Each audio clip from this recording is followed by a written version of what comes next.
Ethan Walker was just an ordinary delivery guy. Dropped off food, collected cash, moved orders around. Nothing romantic about the job, but it paid the bills. He liked night shifts the most. After midnight, people were more generous, and the tips were decent.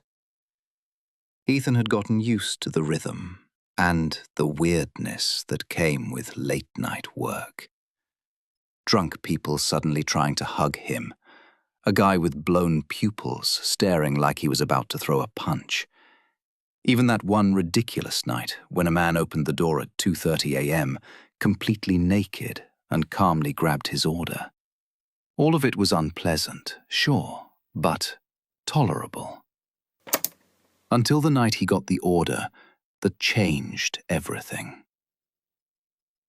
The app was called Night Crave. Its slogan, "For any craving, even at night." Ethan never thought much about it. Until that night. The order looked normal. A pepperoni pizza and a Coke.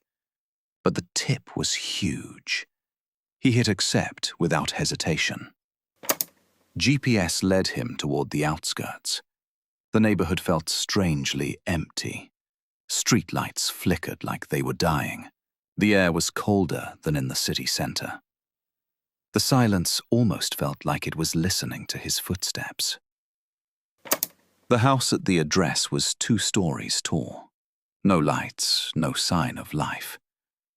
The porch sagged. The windows were just dark holes. Ethan rang the bell. Silence. He pressed again. Nothing. Finally, he knocked and said, "Excuse me, I'm here from Night Crave with your order." 10 minutes of silence. Then his phone buzzed. A message from the customer. "Leave the food at the door." Fine. Happens. Some people just don't want to talk. He bent down to drop off the bag. And that's when he noticed. The house was burned out. Charred walls. The smell of old smoke. Like it had gone up in flames years ago. Ethan was already setting the bag down when the detail hit him harder. The house wasn't just abandoned. It was scarred.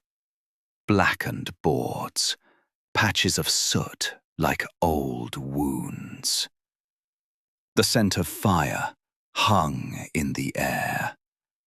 Not fresh, not recent, but old and sunken in. Then came the second message. "Wait. I want to get it in person. Hand it to me." The door creaked open, just a crack. A stale wave of burned wood and damp ashes rolled out, like some past disaster that never really left. Hey, I'm from Night Crave. Here's your order," Ethan said, trying to cut the silence. No answer. Only a hand slipped through the gap. Pale, twisted, fingers like brittle branches. It lunged and grabbed his wrist. Cold shot up through his arm, so sharp it felt like it froze his bones.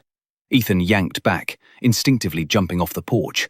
The door slammed so hard his ears rang. The Coke can rolled off into the dark. He bolted for his bike and pedaled, not daring to look back. In the rearview mirror, something flickered in the yard. Movement too fast, too fluid. A figure stopped at the edge of the house and waved at him. Ethan pressed harder on the pedals. At home, he sat for a long time in silence, staring at his wrist.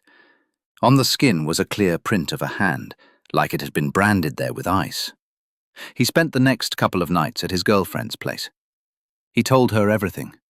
She tried to calm him down, until her friend sent over a news article The headline read, "Young woman in her early 20s dies in suspected self-immolation after alleged sexual assault.